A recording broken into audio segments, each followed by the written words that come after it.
This presentation contains descriptions of violence, drowning, and folkloric accounts of death, which may be disturbing to some viewers. Viewer discretion is advised. What if I told you that all across modern Japan, there are official government signs posted near rivers and lakes, warning of a danger lurking in the water?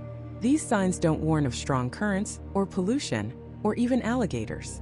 They warn of a creature the size of a child, with the shell of a turtle and the beak of a bird. A creature that has a terrifying obsession with two things: the internal organs of human children and cucumbers. This isn't an ancient myth relegated to dusty books. This is a living fear, a warning so potent that official resources are still used to remind the public. Do not go near the water alone. The creature has a name. They call it the Kappa, and for centuries it was the apex predator of Japan's waterways. The fear is primal, ancient. It's the same cold dread you feel when you swim in a murky lake and something brushes against your leg. It's the subconscious terror of the unseen depths, of what lies just beneath the surface, watching, waiting. For countless generations in feudal Japan, that fear had a face. Imagine a farmer leading his prized horse to a river for a drink. He turns his back for a moment, and in a flash of violent, churning water, the 1,000-pound animal is dragged under the surface, never to be seen again. Imagine children playing by the riverbank, their laughter echoing in the summer air. One of them wades in just a little too deep, and a small webbed hand, impossibly strong, shoots out from the water, grabs their ankle and pulls. There is no scream, only a ripple. The stories say the Kappa doesn't just drown its victims. It has a specific, gruesome goal. It reaches inside the body of its prey to pull out a mythical organ called the shirikodama, a so-called jewel located, according to the folklore, inside the human anus. To the families who lost loved ones to the river, this wasn't just a drowning. It was a violation, a desecration by a monster that stole a part of your very soul. This creature was a demon, a water god, a force of nature that turned every river, every pond, every irrigation ditch into a potential death trap. But here is the paradox. Here is the detail that turns this terrifying legend into one of the most bizarre and fascinating puzzles in all of mythology.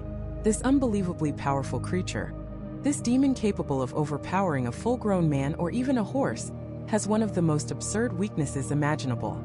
On the top of its head, there is a small bowl-like indentation, a dish called a sera. This dish holds water from its home river. This water is the source of all its supernatural power. If the Kappa ever leaves the river, and the water in this dish spills or evaporates, it becomes completely paralyzed, helpless. Some legends even say it will die. Think about that. A fatal design flaw sitting in plain sight, right on top of its head.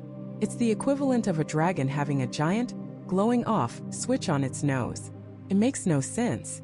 Why would a creature so feared, so deadly, be so fragile?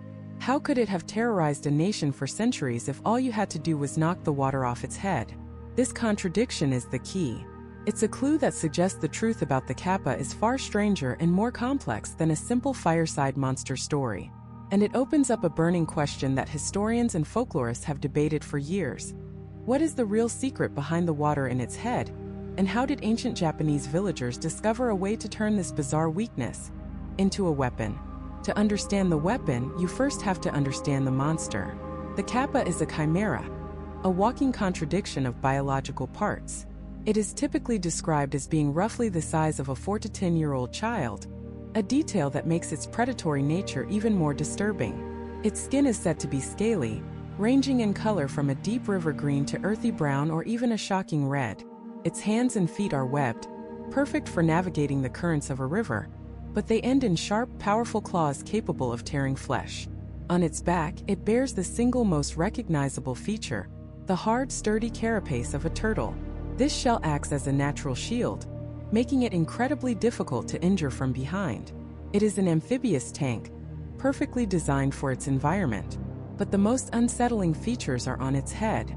It has the face of a monkey or an ape, but its mouth is a hard, sharp beak, like that of a bird of prey or a turtle, strong enough to crush bone. Its arms are said to be connected to each other inside its torso, allowing it to pull one arm, making it longer by shortening the other. A grotesque and unnatural ability that gave it an uncanny reach from its hiding places beneath the water. And then there is the smell. Survivors of Kappa encounters and the areas where they are said to live are often described as smelling intensely of fish, a rank, swampy odor that hangs in the air like a warning. This creature is not a mindless beast, driven purely by instinct. The folklore is very clear on this point. The Kappa is intelligent. It is a trickster, can understand and, in some tales, even speak human language. It is a master of strategy, known for hiding in the shadows of riverbanks or even in man-made toilets, which in older times were often simple structures built over streams. But its intelligence is also part of its downfall because with that intelligence comes a peculiar, almost human-like psychology. The Kappa is obsessed with games of skill and honor, chief among them, sumo wrestling. Countless legends tell of travelers being challenged to a sumo match by a Kappa lurking on a road. If you were foolish enough to accept, you would be facing a creature with a low center of gravity and supernatural strength. It would almost certainly win, and the price of losing was often your life. But this obsession with sumo was also a clue to its weakness. The Kappa, for all its demonic savagery, is bound by a strange, almost gentlemanly code of etiquette. It is said to be incredibly polite. If you bow to a Kappa, its honor-bound nature compels it to bow back.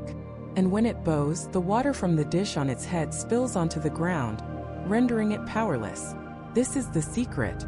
The first weapon humanity discovered against the river demon wasn't a sword or a spear. It was courtesy. It was exploiting the creature's own rigid code of conduct. A simple bow, a gesture of respect, could defeat the monster that a dozen warriors could not. But this only worked if you saw the Kappa on land. What about in the water, in its own element, where its power was absolute?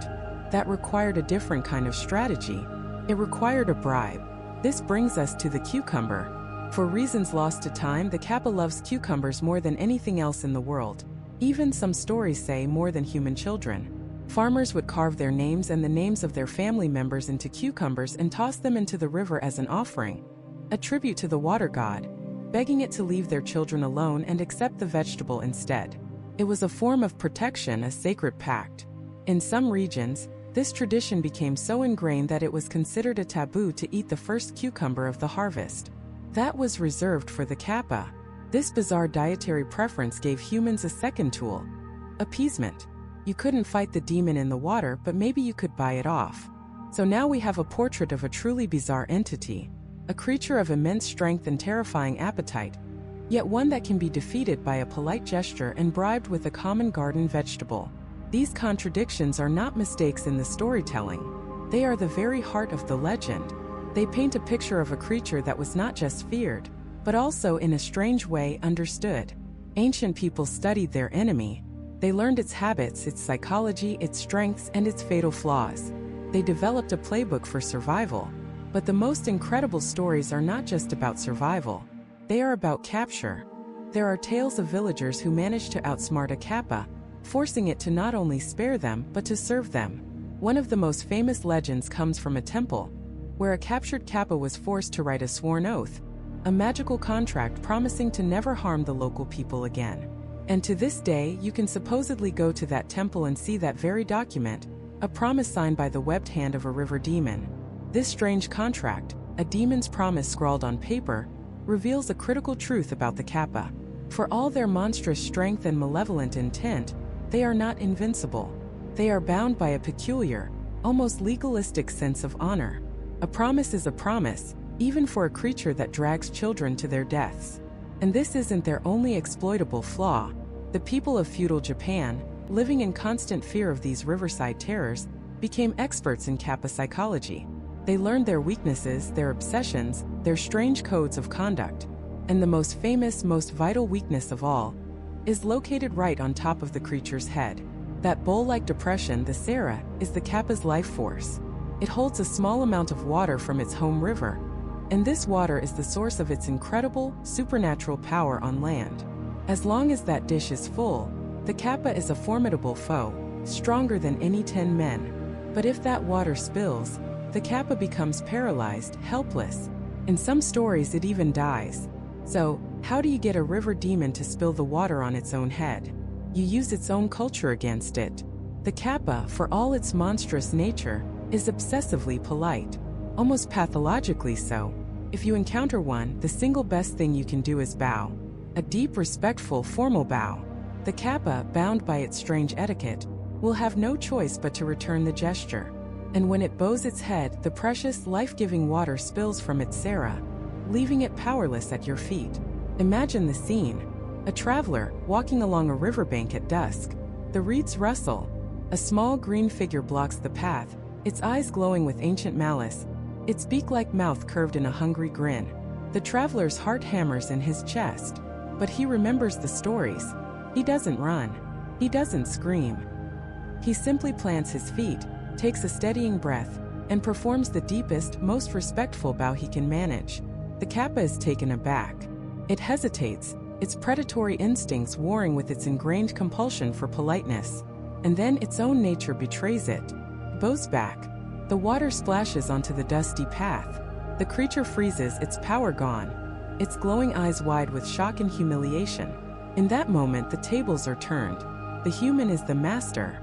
According to legend, if you then refill the Kappa sera with water, it will be eternally indebted to you, serving you for the rest of its life as a loyal, if somewhat terrifying, ally.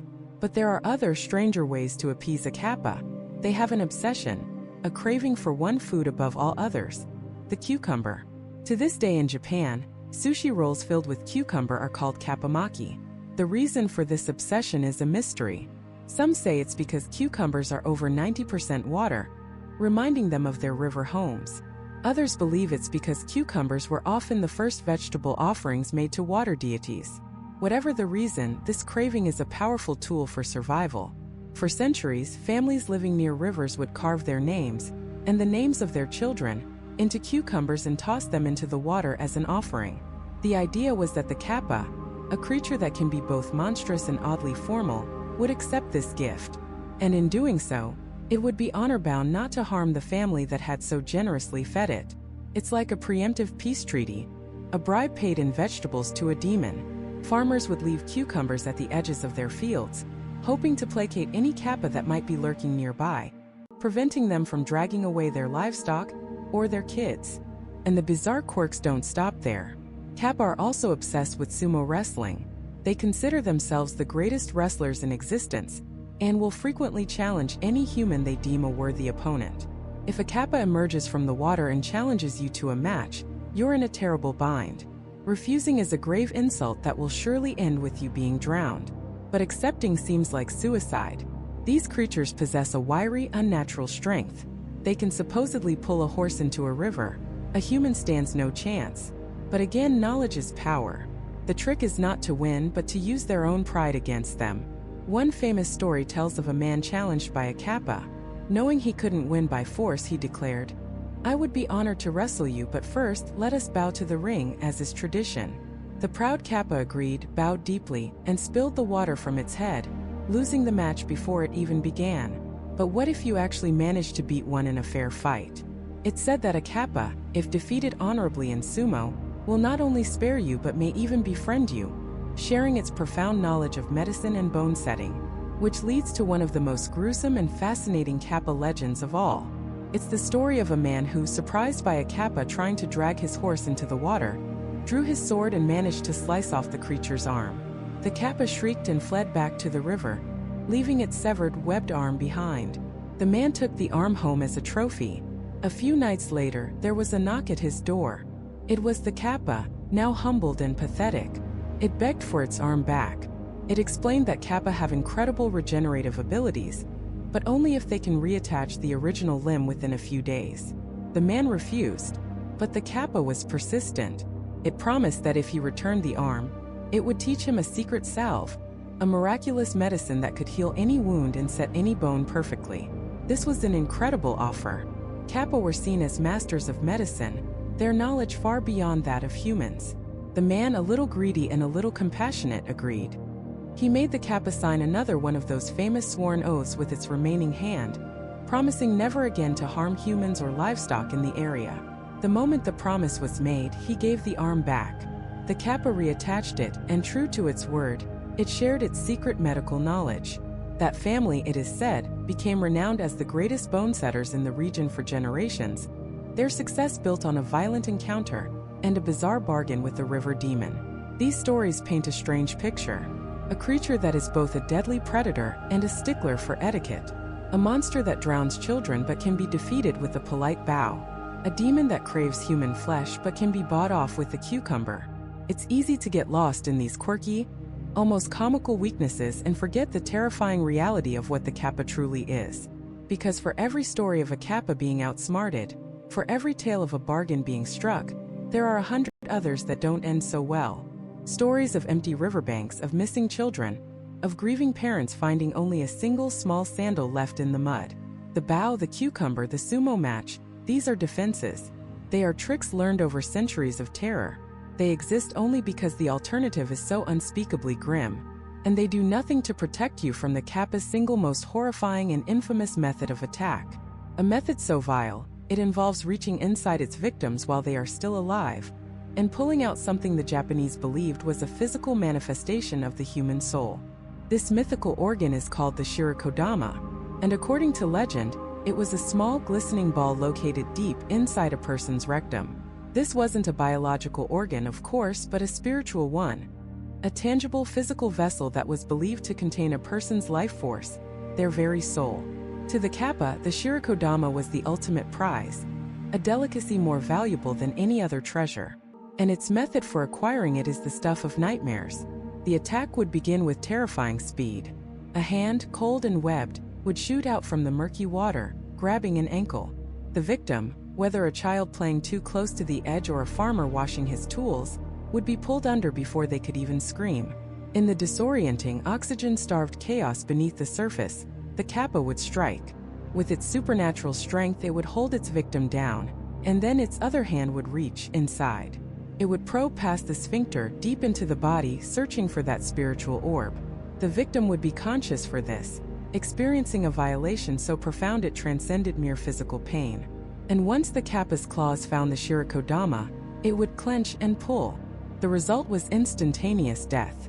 The body, now an empty vessel, would be released to float to the surface.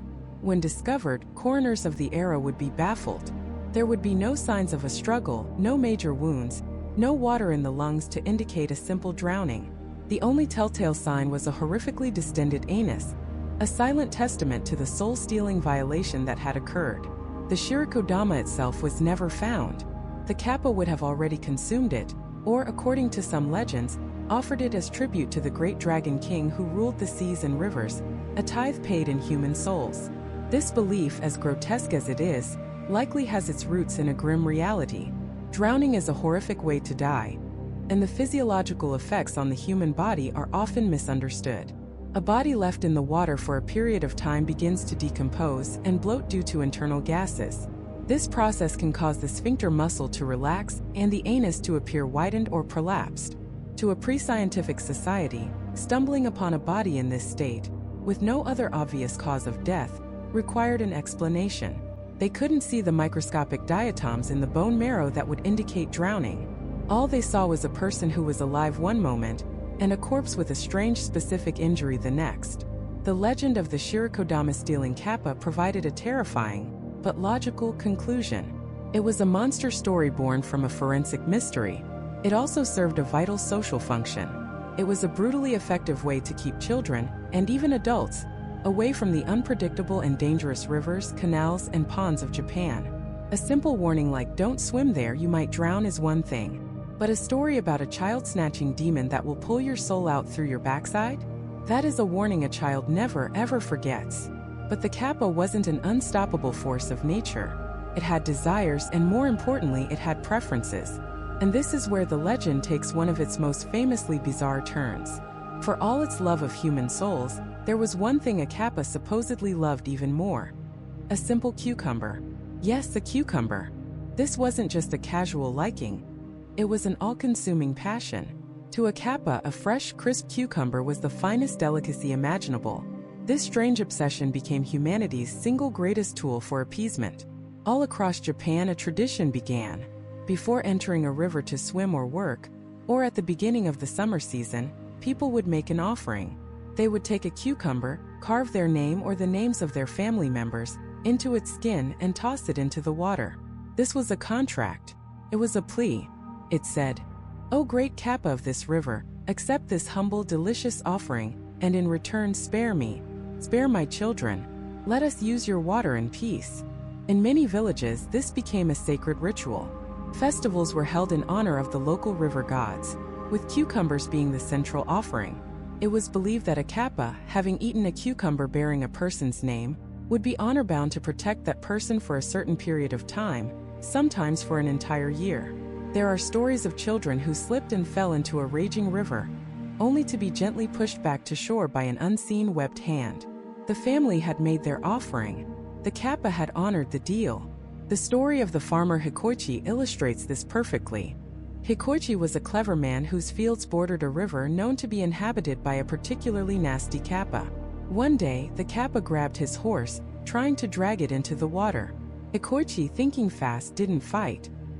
He simply sighed and said, "Oh, Mr. Kappa, you can have the horse. But it's a shame. I was just on my way to the village to tell everyone about a new food I've discovered. It's far more delicious than horse meat, or even those little soul balls you like so much." The Kappa, its greed-piqued, paused. "What is it?" it croaked.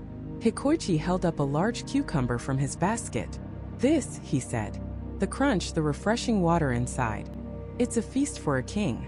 He took a loud, exaggerated bite. The Kappa was mesmerized. It let go of the horse and demanded a taste. Hikoichi tossed it the cucumber. The Kappa devoured it in seconds, its eyes wide with ecstasy. From that day on, the Kappa never bothered Hikoichi or his horses again. Instead, it would often bring him fresh fish in exchange for a daily payment of cucumbers, transforming from a deadly predator into a helpful, if still unsettling, neighbor. This transactional relationship lies at the heart of many Kappa stories. It suggests a creature that isn't purely evil, but rather a powerful primal force of nature that operates on its own set of rules. It has a terrifying hunger, but that hunger can be sated. It has a murderous instinct, but that instinct can be bargained with. The cucumber became the currency of survival, a simple vegetable that held the power to placate a soul-stealing demon. But offering a cucumber was a preemptive measure. It was a way to buy peace, to stay off the monster's menu. What happened if you were caught unprepared? What if you found yourself face to face with a Kappa, with no offering to give?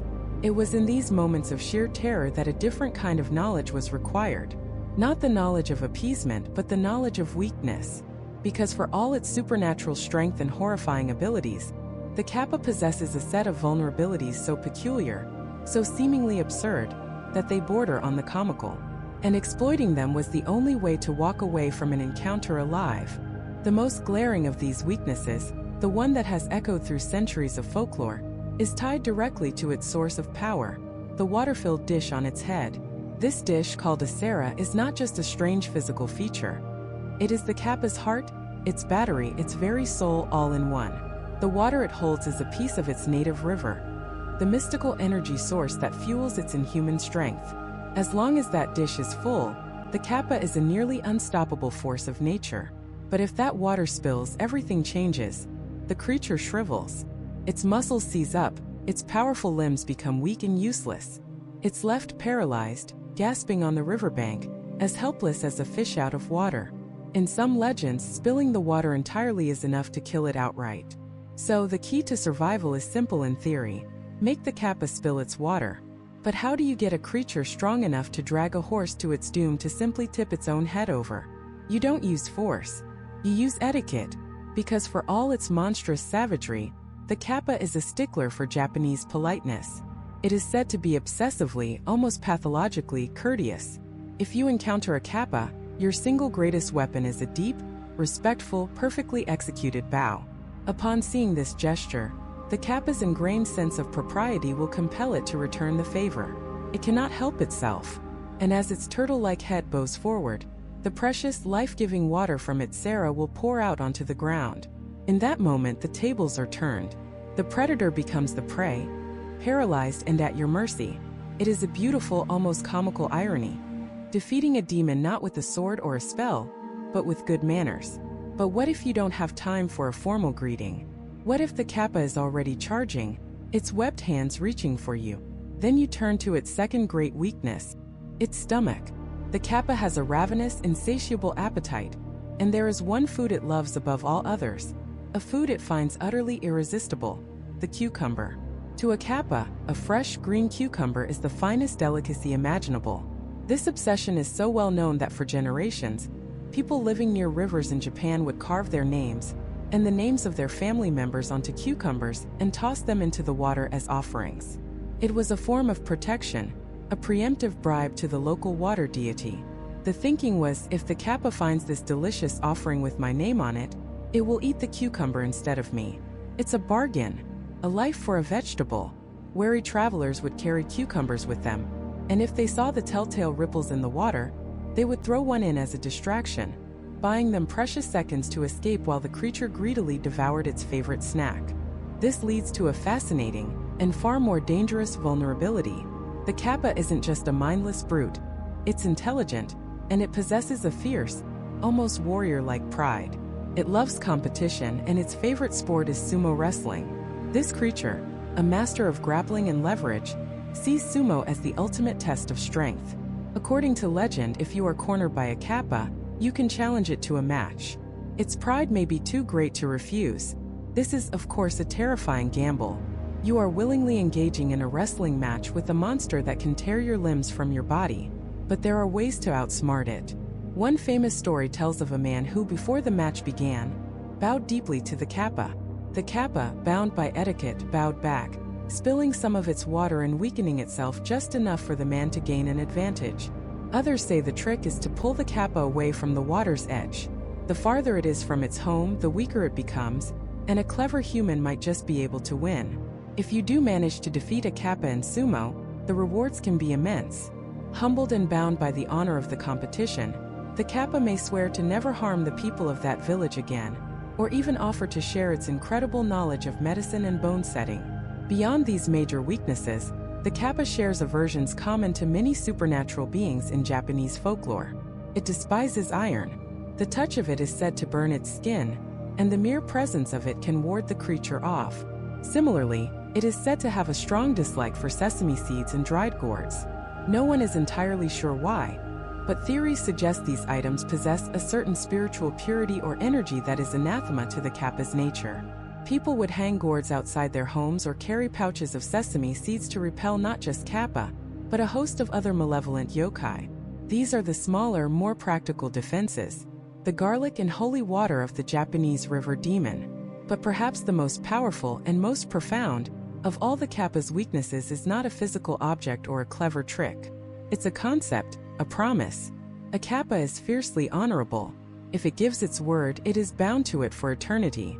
This is the creature's most exploitable and most human-like trait. There are countless tales of people who, having bested a Kappa through one of its other weaknesses, did not kill it. Instead, they extracted a promise. They would show the creature mercy, perhaps even refill its sera with water to save its life, and in exchange, the Kappa would swear an oath. It might promise to never drown another human in that river. It might promise to teach the village its secrets of irrigation, ensuring bountiful harvests for generations. Or, most famously, it might promise to share its legendary knowledge of medicine. The Kappa is said to be an expert orthopedic surgeon. It understands the human body, the intricate network of muscles, tendons, and bones, better than any human doctor, because its entire existence revolves around pulling them apart. A Kappa that has sworn an oath of allegiance could become a town's greatest asset. A supernatural physician capable of setting any broken bone and healing any sprain with its magical touch.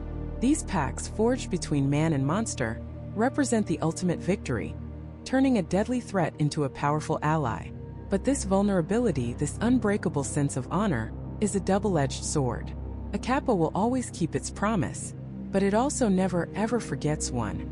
And if a human is the one to break their end of the bargain, the vengeance of the river demon is a thing of unimaginable terror.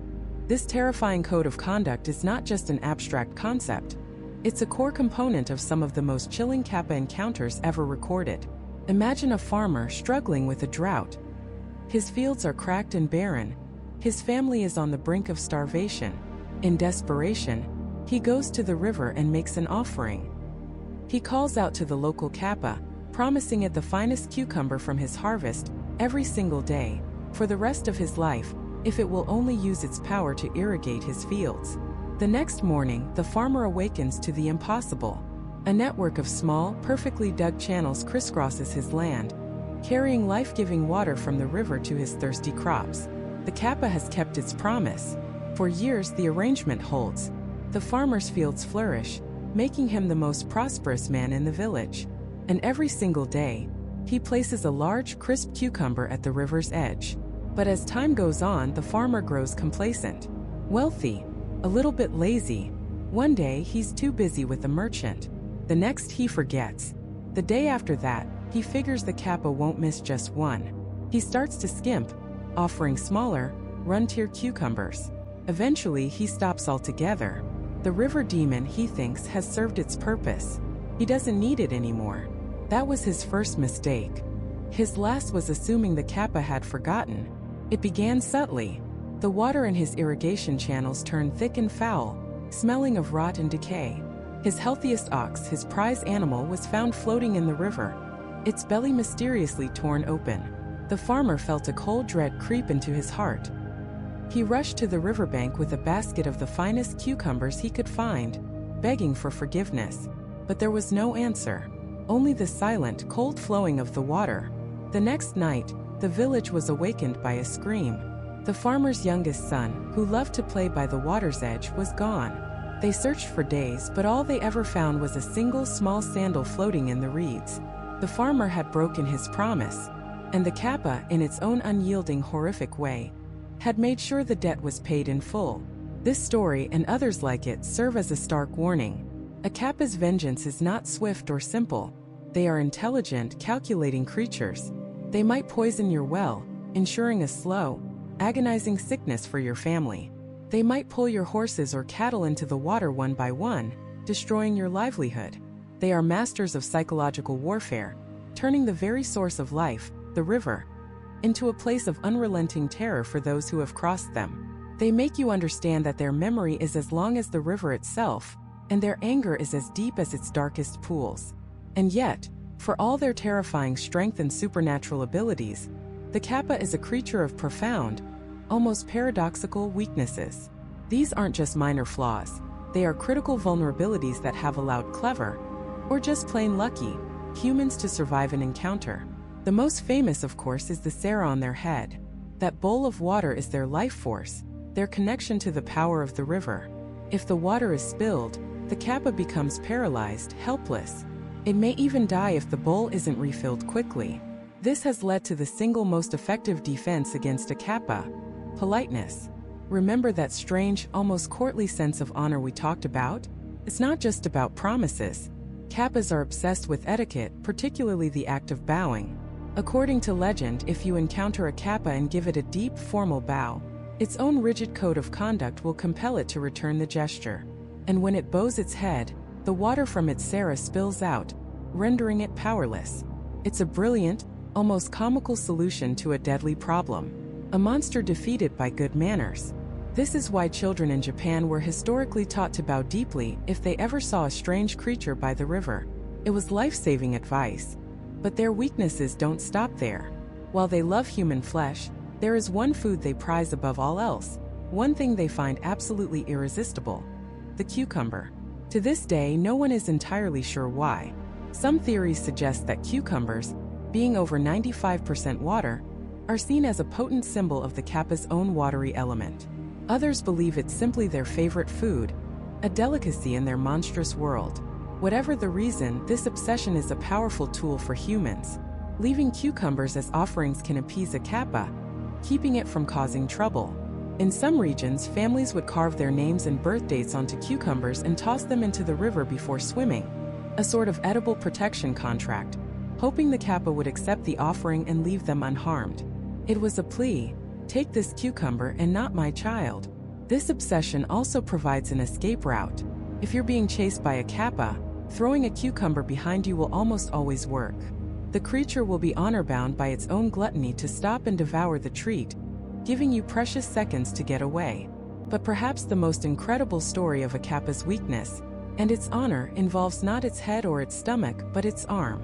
There is a famous legend from the Edo period about a warrior named Watanabe no Tsuna, one of the great retainers of the hero Minamoto no Reiko. One night, while passing the Rashomon Gate in Kyoto, He was accosted by a powerful demon. In the ensuing struggle, Suna drew his legendary sword and with a single stroke, severed the demon's arm. The creature shrieked and fled into the darkness, leaving its limb behind. In many versions of this tale, the demon was not just any oni, but a kappa that had strayed far from its river. Suna took the monstrous webbed arm home as a trophy, locking it in a heavy chest. Days later, an old woman claiming to be Suna's aunt came to visit. She begged and pleaded to see the famous demon arm he had captured. After much convincing, Suna relented and opened the chest. The instant he did, the old woman transformed back into the horrifying shape of the one-armed kappa. It snatched its severed limb, reattached it to its shoulder in a flash of green light, and burst through the roof, escaping back to its watery home. But a variation of this story is even more revealing. In this telling, it isn't a great warrior, but a simple farmer who surprises a kappa trying to steal his horse. In the struggle, the farmer manages to wrench the kappa's arm from its socket. The kappa flees, but it cannot survive for long without its limb. It is said that a kappa's arms are connected to each other, and if you pull one, the other shortens. They need both to maintain their balance and power. So the kappa returns not to fight but to bargain. It promises the farmer anything he wants in exchange for its arm. The farmer, a clever man, demands two things. First, that the kappa and its kin never again harm anyone in his village. And second, that the kappa teach him its secret knowledge. For you see, kappa were not just monsters. They were also said to be masters of medicine, particularly the art of bone setting. Their regenerative abilities gave them an unparalleled understanding of anatomy. The kappa, desperate, agrees. The farmer returns the arm, and the kappa keeps its word. It vanishes from the village forever, but not before imparting its incredible medical knowledge to the farmer's family, who become renowned healers for generations. This story perfectly captures the duality of the creature. It is a monster capable of tearing a horse apart, yet it can be overpowered. It is a thief and a killer, yet it is bound by its promises. Its greatest strength, its supernatural power, is forever tied to exploitable weaknesses. The water in its head, its love for cucumbers, its strange sense of honor, and even its own body parts can be used against it. The kappa is a puzzle of deadly contradictions. A monster you might defeat not with a sword but with a bow. A demon you might bribe with a vegetable. A killer who might become your greatest teacher. But these tales all revolve around conflict, trickery, and survival. They paint a picture of a creature that must be either appeased or outsmarted. It begs the question, is that the only way to interact with a kappa? Is it possible for a human and one of these river demons to coexist? To form a bond not of fear but of friendship? The answer, incredibly, is yes. And the stories of these unlikely alliances are some of the most bizarre and fascinating in all of Japanese folklore. One of the most famous of these tales takes place in the province of Izumo, a land steeped in myth and legend. A brave samurai, known for his skill with a blade, was traveling near a river when he heard a commotion. He finds a kappa dragging a horse into the water, its powerful jaws clamped onto the terrified animal's leg. Without a moment's hesitation, the samurai draws his katana. The blade, forged by a master, sings through the air and slices clean through the kappa's arm. The creature shrieks, a sound that is half gurgle and half agony, and retreats into the murky depths, leaving its severed limb behind on the riverbank. The samurai, victorious, takes the strange, webbed arm as a trophy and a warning to other creatures of the river. That night, an old man appears at the samurai's door. He is stooped and frail, his face etched with worry. He begs the samurai to return what he took. The samurai, suspicious, refuses. The old man pleads, explaining that he is not what he seems.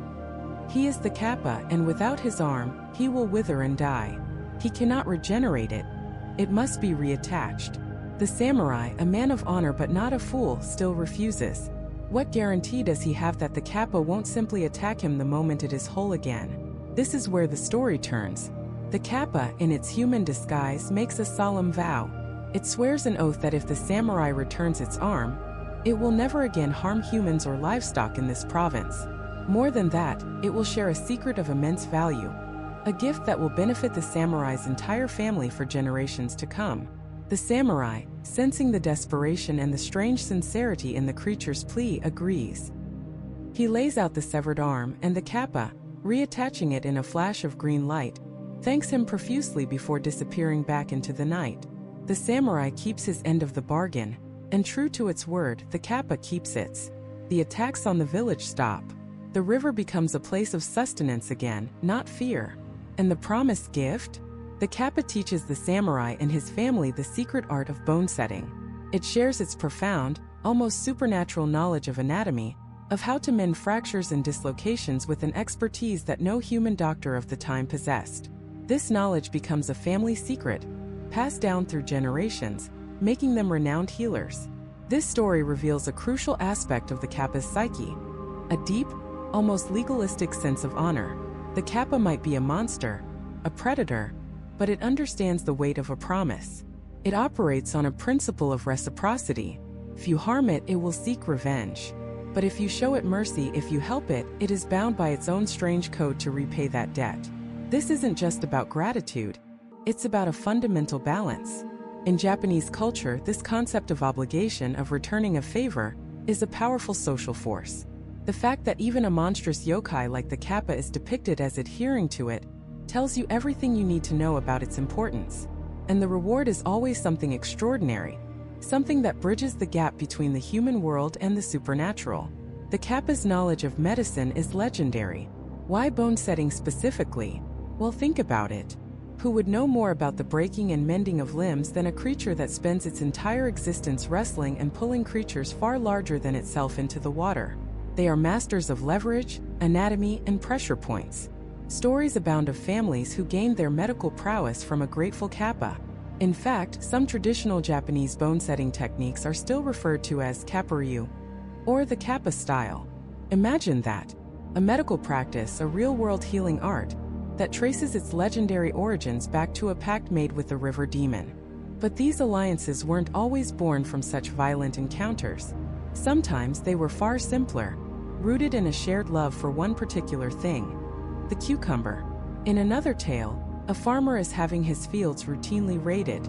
Every morning, his prized cucumbers, the best in the village, are half-eaten or stolen. Frustrated, he decides to stand guard one night. He hides in the darkness and sees a small green creature scuttling into his patch. It's a Kappa, but instead of attacking it, the farmer has an idea. The next day, he carves his name into a cucumber and leaves it at the edge of the river as an offering. The Kappa is delighted. The next morning, the farmer finds a fresh fish lying on his doorstep, a clear gesture of thanks. This exchange continues. The farmer provides the Kappa with its favorite food, and the Kappa, in return, keeps the farmer's family supplied with fish. But it gets better. The Kappa begins to help the farmer in other ways. It uses its knowledge of the water to help him irrigate his fields, ensuring a bountiful harvest year after year. It protects his land from floods and wards off other, more malevolent spirits. The farmer and the Kappa become partners. The farmer's family prospers, all because he chose to offer a gift instead of a sword. These stories paint a picture of the Kappa not as an evil monster, but as a force of nature that can be appeased, even befriended. It's a personification of the river itself. The river can be a deadly, unpredictable force that takes lives without warning. That's the drowning demon. But the river is also the source of life. It provides fish to eat, water for crops, and prosperity for those who live alongside it. Befriending the Kappa, then, is a metaphor for understanding and respecting the river. By making offerings, by showing it respect, you turn a potential threat into a powerful ally. You harness its power instead of becoming its victim. The Kappa in these tales becomes a guardian. There are shrines all over Japan dedicated to Kappa who were said to have helped humans. The Kappa of the Kawanomori Shrine in Saga Prefecture is worshipped as a god of water, believed to protect the town from fires. This is a creature that went from a child-snatching terror to a revered local deity. It's a remarkable transformation. It suggests that perhaps the Kappa's nature isn't fixed. Perhaps it is a reflection of our own actions. Treat it with violence and aggression, and it will respond in kind. Treat it with respect, honor, and a few cucumbers, and it can become your greatest benefactor. This duality is what makes the Kappa so endlessly fascinating. It's not just a simple monster. It's a complex being with a code of honor, a weakness for cucumbers, and a deep well of ancient knowledge. These stories of friendship and alliance show us a path to coexisting with the monster. They offer hope that even the most dangerous forces of nature, can be understood and pacified.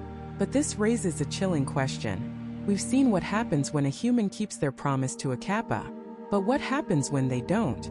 What are the consequences for breaking a vow made to a creature that can snap your bones like twigs and drag you to a watery grave?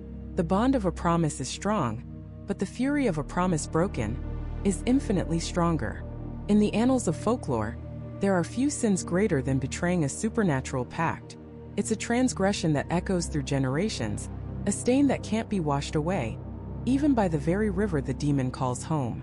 To understand the depth of a Kappa's vengeance, we must travel to the old province of Aki, to the domain of a powerful samurai clan, the Kikkawa. Lord Kikkawa was a man of ambition and strategy. He knew that battles weren't just won on open fields with swords and arrows, they were won in the mud, in the swamps, and in the rushing currents of the rivers that crisscrossed his lands. He needed an edge, a way to turn the water from a deadly obstacle into a strategic weapon, and he knew just where to find it. Legend spoke of a Kappa in the nearby river, a creature whose movements in the water were like nothing humanly possible. A fluid, seamless dance of power and grace that defied the very concept of drag and resistance. So the Lord set a trap, not with nets and spears but with cunning. He laid out a trail of the finest, crispest cucumbers leading from the riverbank to a specially prepared clearing. There he waited. The Kappa, driven by its insatiable craving, couldn't resist. It followed the trail, and just as it reached for the final, most perfect cucumber, a weighted net dropped, and the creature was captured. The Kappa thrashed and hissed, its beak snapping, its eyes burning with primal fury. But it was trapped. Lord Kikkawa approached not with a sword, but with a proposition. "Teach me your ways," he demanded. "Teach me the secret of swimming as you do. Teach my samurai to move through water as if they were born to it. In exchange, I will not only grant you your freedom, but I will decree that you and your kin will be protected in this river for all time.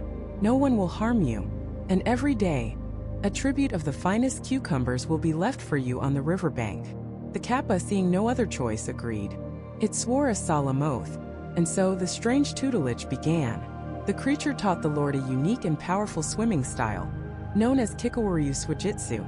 It was a method that allowed a fully armored samurai to cross raging rivers, to fight in the water, even to stand on the riverbed as if it were solid ground. It was an incredible, almost magical skill. True to his word, Lord Kikkawa released the Kappa. He issued his decree of protection, and ensured the daily offering of cucumbers was never missed. The Kikkawa clan became legendary. Their samurai were unstoppable in aquatic warfare. The river, once a danger, was now their greatest ally. The pact was a success. For a time, generations passed. The Kikkawa clan prospered, their legendary swimming style a closely guarded secret, passed down from father to son, master to apprentice, always by oral tradition and physical practice. The Kappa's one inviolable condition was that the technique must never, ever be written down. To write it down was to cheapen it, to steal its spirit and cage it on a piece of paper, breaking the sacred trust between the clan and the river demon. But human memory is frail, and tradition can feel like a fragile thread in the face of time. A later head of the clan, a man obsessed with preservation and legacy, began to fear that this incredible knowledge could be lost. What if a master died before he could pass it on? What if a generation failed to learn it properly? Driven by a desire to secure his family's future, he decided to break the ancient vow. He believed he was acting out of prudence, not malice. He would create a definitive scroll, a makemono detailing every stance, every stroke, every breathing technique of the Kappa's secret art. He gathered the clan's greatest masters of the style, and in a secluded dojo, they began the painstaking process of transcribing the fluid, living art onto paper. As the first character was drawn, a sudden unnatural chill filled the room. The ink on the brush seemed to run cold, and the flame in the lanterns flickered as if in a phantom wind. They ignored the omens, pressing on with their work, believing they were serving their ancestors. They were wrong. They were betraying them. The moment the final stroke was painted on the scroll, the curse began. It wasn't a thunderclap or a dramatic appearance by the demon. It was something far more insidious, far more terrifying. The very next day, one of the clan's most accomplished samurai, a man who could swim across a storm-swollen river in full armor, was found drowned. He was face down in a perfectly calm, knee-deep stream on the edge of the castle grounds. There were no signs of a struggle. It was simply impossible. And it was only the beginning. Week after week, members of the Kikkowa clan, especially those renowned for their swimming, met watery graves in the most inexplicable ways. A veteran warrior drowned while washing his face in a basin. A young prodigy slipped and fell into a decorative pond in a garden, and was unable to get out. The water itself seemed to have turned against them. The gift the Kappa had given them, their mastery over the aquatic realm, had been twisted into a fatal vulnerability. The river that had been their ally was now their executioner, reaching out with invisible hands to claim them. One by one, the family realized their horrifying mistake. They had broken the promise. In their arrogance, they believed they could own the secret, to possess it fully. But the knowledge was never theirs to begin with. It was a loan, a privilege granted by a powerful ancient being. And they had defaulted on the terms. Writing it down was an act of ultimate disrespect, an attempt to render the Kappa obsolete, to take its power and discard the source. The terror that gripped the Kikkowa clan was absolute. They were being hunted not by an enemy they could see and fight, but by an element, by the very water that sustained life. Every puddle, every well, every bathtub became a potential grave. The curse was a testament to the Kappa's nature. Its memory is long, and its sense of justice is absolute and terrifyingly patient. The revenge was not a single bloody act of violence, but a slow creeping erosion of a family's legacy, turning their greatest strength into the instrument of their own destruction. This tale serves as one of the darkest warnings in all of Japanese folklore. A promise to a Kappa is not a mere agreement, it is a binding contract with a force of nature. And nature does not forget. It doesn't care about your intentions, your excuses, or your justifications for breaking the rules. It only understands balance and consequence. You can benefit from its power, but only if you respect its terms. The moment you try to dominate it, to contain it, to believe it belongs to you, it will remind you, in the most brutal way imaginable, who is truly in control. But this raises a fascinating and deeply unsettling question. A creature capable of holding such a specific generational grudge, a being that can twist the very laws of physics to enact its revenge, is also a creature that possesses knowledge, can teach. The Kikkowa clan learned a martial art, but other legends whisper that the Kappa's knowledge runs much deeper. They say it understands the inner workings of the human body better than any doctor. That this creature, who specializes in breaking bones and pulling out organs, is also a master of setting bones and healing wounds. How can a being be both a vicious killer and a miraculous healer? How can the hands that drag you to your death also be the hands that can put you back together? This is the central paradox, the impossible riddle at the heart of the Kappa legend. To understand it, we have to stop thinking of the Kappa as just a monster. We have to start thinking of it as a force of nature, as unpredictable and contradictory as the river itself. A river can nourish crops and provide life, but it can also flood, rage, and sweep away entire villages without a second thought. It is both creator and destroyer. So too is the Kappa. Its knowledge of the body isn't born from a desire to heal, but from a deep, intimate, and gruesome understanding of how a body is put together, because its primary function is to take it apart. Think about it. A butcher knows the anatomy of a cow better than anyone. A demolitions expert understands the structural integrity of a building on a level the architect can't even imagine.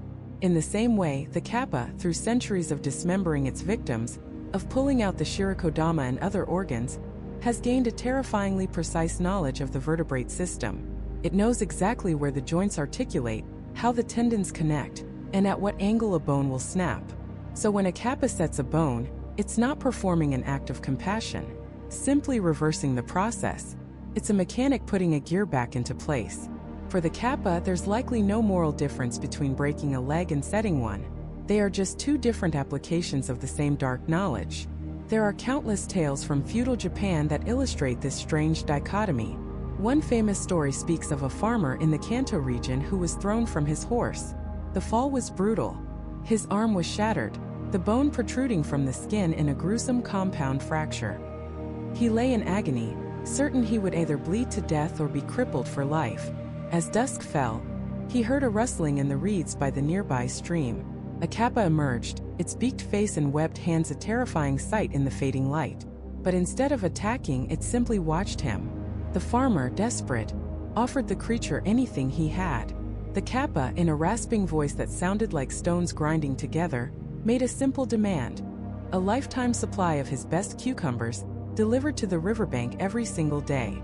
And in exchange it would fix his arm. What choice did he have? He agreed. The Kappa approached, and its cold, clammy hands, stronger than iron bands, gripped his arm. The farmer screamed, not from the pain, but from the chilling, unnatural precision of the creature's movements.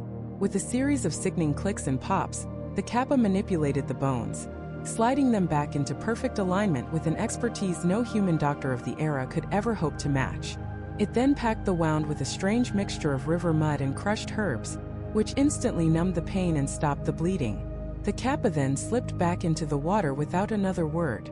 The farmer, true to his word, brought cucumbers to the river every day for the rest of his life. His arm healed perfectly without a scar, leaving him with only the chilling memory of a demon's medical expertise. But these transactions are never truly benign. The Kappa's help is a contract, not a gift. It has a long memory and a very strict sense of honor and obligation. In some stories, the price is far steeper than cucumbers.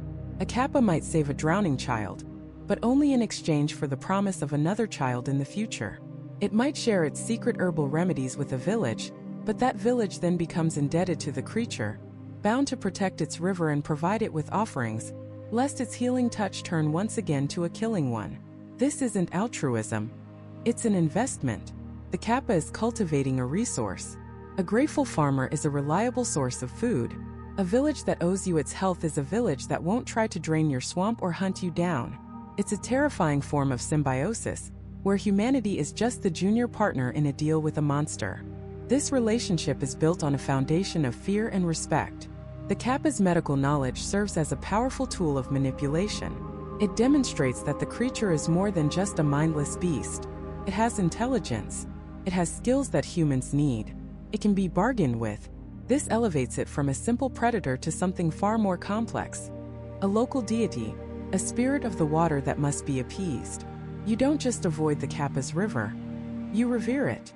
You leave offerings not just to keep it from taking your children, but also in the hope that, should you ever break a bone or fall gravely ill, the river demon might be the only one with the knowledge to save you. It's the ultimate protection racket, run by a single amphibious cryptid.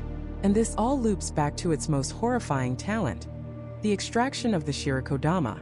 Its profound anatomical knowledge isn't just for healing. It explains how the Kappa is so adept at its signature kill.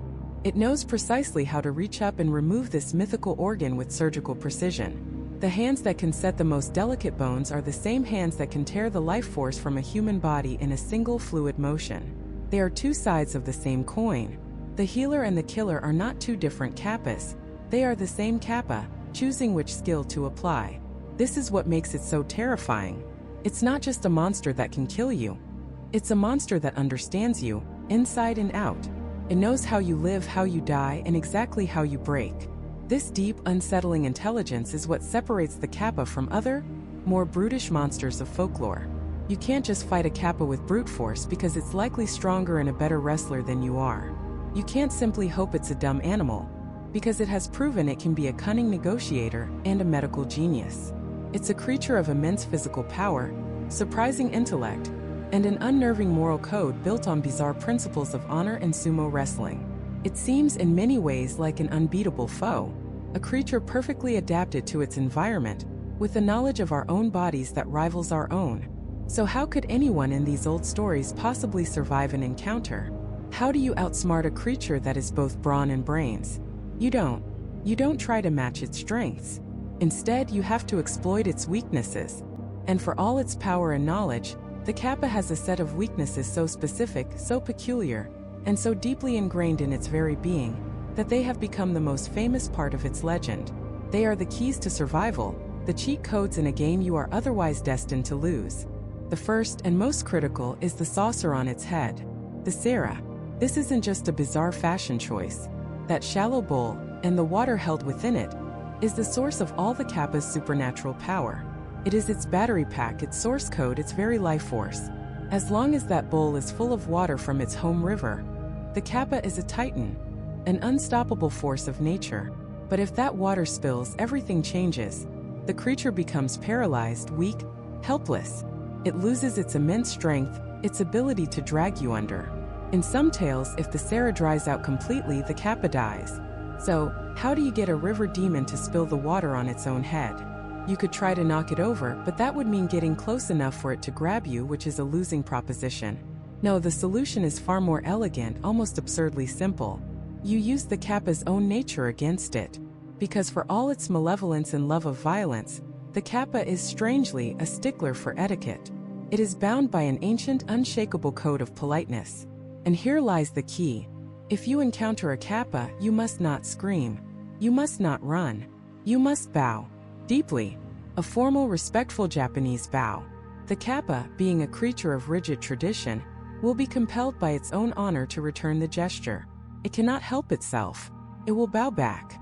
And when its turtle-like head tips forward, the precious life-giving water from its Sera will pour out onto the ground. Instantly, the monster is rendered powerless. The tables are turned in a single silent gesture. You have challenged a demon to a duel of etiquette, and you have won. The creature that was about to disembowel you is now frozen, unable to move. At this point, the stories say you have a choice. You can simply walk away, leaving it to its fate. Or you can show it mercy. You can refill its Sera with water. A Kappa whose life has been saved by a human is said to be eternally grateful. It will pledge its loyalty to you, becoming a powerful, if terrifying, ally. It might bring you fresh fish every day, or even teach you its secrets of medicine and irrigation. This single weakness, this strange adherence to politeness, transforms the Kappa from a simple monster into a complex creature of honor and reciprocity. Its own rigid code becomes its undoing, and potentially your greatest asset. But let's say a formal bow isn't an option. Let's say you're already in a struggle. There is another, more gruesome weakness. Its arms. A Kappa's arms are incredibly powerful, capable of pulling a grown man or even a horse into the water with ease. But they have a bizarre anatomical flaw. While they are connected to each other under its shell, they are only loosely attached to its torso. They can be pulled clean off. It's said that if you can get the right leverage, a strong person can literally disarm the Kappa. Now this is where it gets truly strange. Losing an arm doesn't kill the Kappa, but it panics. It will do absolutely anything to get its limb back. The arm is a part of its very being, and it can be reattached if recovered. So the Kappa will bargain.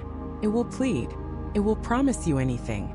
It will share its profound knowledge of bone setting and medicine, knowledge far beyond human understanding. In fact, many legends claim that the secrets of traditional Japanese osteopathy were learned this way. Extorted from a desperate, one-armed river demon on a riverbank, who traded ancient medical wisdom for its own dismembered limb. The Kappa might also swear an oath to never again harm anyone from your village or your family. These oaths, sworn by a yokai, are magically binding. A Kappa will never break its word. So, by surviving an attack and winning the struggle, you could secure the safety of your entire community for generations. These first two weaknesses require direct interaction, a gamble of etiquette or brute force. But what if you want to avoid an encounter altogether? What if you just want to make sure the Kappa stays far, far away? Fortunately, the Kappa has aversions, specific things it fears and detests. Think of it as a supernatural repellent. First and foremost, like many creatures of folklore around the world, the Kappa hates iron. The metal is seen as a symbol of human civilization, of fire and industry, a force that tames the wild. To a creature of pristine rivers and ancient nature, forged iron is anathema. Simply carrying an iron tool like a sickle or a hoe was often considered enough to ward off an attack. Some villagers would throw iron horseshoes into the rivers to drive the Kappa away from their territory. But the aversions get more specific and more bizarre. The Kappa is said to despise the gourd. The hyatin, a type of calabash, is for some reason deeply offensive to it. Farmers would hang gourds around the edges of their fields near rivers, creating a kind of supernatural scarecrow to protect their crops and their children. No one is entirely sure why this is, but the belief was widespread. Perhaps its smooth, unnatural shape is unsettling, or perhaps it has a scent that the Kappa finds repulsive. It also hates sesame and ginger. The strong, pungent smells of these plants are said to be unbearable for the creature. Families would plant ginger and sesame along riverbanks, not just for cooking, but as a living fence against the water demon lurking just below the surface. It's a fascinating example of how folklore and practical agriculture can intertwine, creating a landscape shaped by both physical needs and supernatural fears. So you can defeat it with politeness, disarm it with strength, or repel it with iron and plants. But there is one final, and perhaps the most famous method of dealing with a kappa, and it doesn't involve fighting or frightening it at all. It involves feeding it. There is one food that a kappa loves above all else, a food for which it will abandon any malicious intent: the humble cucumber. To a kappa, a fresh cucumber is the ultimate delicacy, a five-star meal. For centuries, it has been a tradition in Japan for people to make offerings of cucumbers to the local rivers before swimming or crossing. They would often carve their own name, and the names of their family members, into the skin of the cucumber before tossing it into the water. This wasn't just a snack to distract the demon. It was a contract. It was a tribute. By offering its favorite food, you were acknowledging its power and respectfully asking for safe passage. The kappa, upon finding a cucumber with a name carved into it, would be honor-bound to leave that person and their family alone. It was a form of protection, a pact made between the human world and the world of the yokai. This tradition is so deeply ingrained that even today, sushi rolls made with cucumber are called kappamaki. Every time someone in Japan orders this simple, refreshing dish, they are unknowingly referencing a centuries-old ritual of appeasing a child-snatching, bloodthirsty river demon. These weaknesses, the water on its head, its detachable arms, its hatred of iron, and its love for cucumbers, do more than just give us a survival guide. They paint a picture of a creature that is not an invincible, mindless monster. It's a force of nature with rules, with honor, with fears, and with appetites. It operates on a logic all its own, a logic that humans learn to understand and even exploit. It shows a relationship with the supernatural that wasn't just about fear, but about negotiation, respect, and a deep, intricate understanding of the world beyond our own. But this complex web of strengths and weaknesses, of terror and tradition, begs a much larger question. If a kappa can be reasoned with, if it can be bound by oaths, if it can teach us and protect us, then what is it, really? Is it just a monster? Or is it something more? A nature spirit, a fallen god, a twisted guardian of the water, a dark reflection of humanity itself? The answer is far more complicated and far more terrifying than you might think. To understand the kappa, you have to understand Japan, and you have to understand water. For a nation of islands crisscrossed by rivers and blessed with bountiful rains, water is everything. It is the source of the rice that feeds the nation, the giver of life itself. But it is also a source of immense, unpredictable danger. A calm stream can become a raging torrent overnight. A placid lake can hide treacherous currents. Drowning was and still is a very real, ever-present threat. The kappa is the personification of that duality. It is the spirit of the water in its most honest form, both a potential friend and a potential killer. It's no coincidence that the kappa's favorite food is the cucumber, a vegetable that is over 95% water. It's no coincidence that its greatest power and its greatest weakness are both tied to the water held in the dish on its head. The kappa is the water. It embodies its playful, life-giving side through its love of games and its willingness to help farmers irrigate their fields. But it also embodies the water's cold, indifferent, and deadly nature. When a child, drawn to the shimmering surface on a hot day, slipped and was pulled under by an unseen current, what was easier for a grieving parent to comprehend? A tragic, random accident? Or the deliberate, malevolent act of a monster? The kappa provided an answer. It gave a face to a faceless fear. This is the kappa as a cautionary tale, perhaps its most important and enduring role. It is the ultimate bogeyman, a story whispered to children to instill in them a primal and life-saving fear of the water. Don't go near the river alone, or the kappa will get you. It's a far more effective warning than a simple "be careful." The story doesn't just warn of danger, it illustrates it in the most visceral way imaginable. The image of being dragged underwater, of having your life force stolen through a mythical organ, is so specific, so grotesque, that it brands itself onto a child's imagination. The kappa became a tool of social control, a piece of folklore engineered for survival. But there's a darker layer still. What if the kappa wasn't just a metaphor for the dangers of nature? What if it was a scapegoat for the dangers of man? Think about the stories. The kappa is often depicted as a lecherous creature, assaulting women who wander too close to the water. In a society with rigid social codes, A monster is a convenient explanation for a crime that would otherwise bring shame and dishonor to a family or a village. An unsolved disappearance, a brutal murder by the riverbank. Blaming a demon is easier than confronting the terrifying possibility that the monster is one of your own neighbors. The Kappa becomes a repository for the darkest parts of human nature, a convenient fiction to mask an inconvenient truth. It reflects our own capacity for violence, our own predatory instincts, projected onto a monstrous other. And yet, the Kappa is not pure evil. It has a strange, almost human-like code of honor. It is obsessed with politeness and protocol. A simple bow can save your life. It can be bound by promises. In the famous story where a Kappa has its arm severed, it begs for it back, promising to never harm humans again, and even sharing its advanced knowledge of medicine and bone setting. This is not the behavior of a mindless beast. It's the behavior of a complex, intelligent being, capable of reason, negotiation, and keeping its word. This complexity is what makes the legend so powerful. The Kappa isn't just a monster to be slain. It's a force to be understood, outsmarted, and even respected. Over the centuries, something strange happened to this terrifying river demon. The genuine, mortal fear began to fade. As Japan modernized, as rivers were tamed with dams and concrete walls, the wild, untamed spaces where the Kappa lived began to shrink. And as the fear receded, the Kappa itself began to change. The terrifying child-drowning monster started to become cute. Today you can find the Kappa everywhere in Japan, but it rarely looks like the fearsome creature of old folklore. It's a green cartoonish mascot smiling on keychains. It's a helpful character in video games like Animal Crossing. It's the star of children's anime. All across Japan, you can still see signs near rivers and lakes warning people of the danger of drowning. And who is on those signs? A friendly, smiling cartoon Kappa. The ultimate predator has been declawed, domesticated, and turned into a brand.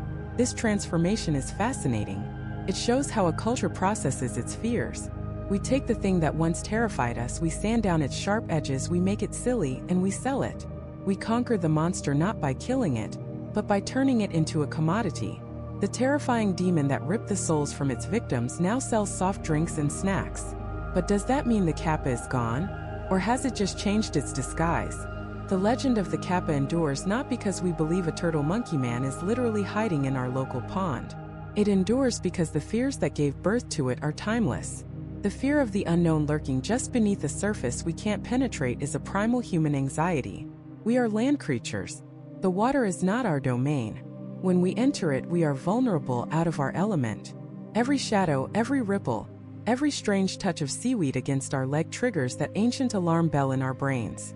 The Kappa is a symbol for that feeling. It's the name we give to the what if. What if that dark shape wasn't just a log? What if that pull wasn't just the current? The Kappa is the reason we feel a shiver of unease when we swim in murky water, the reason our heart beats a little faster when we're alone by a quiet lake at dusk. The creature itself may be a myth, a collection of stories built to explain the inexplicable and to protect the vulnerable. But the power behind the myth is very, very real. It's the raw power of nature, which we can never fully control.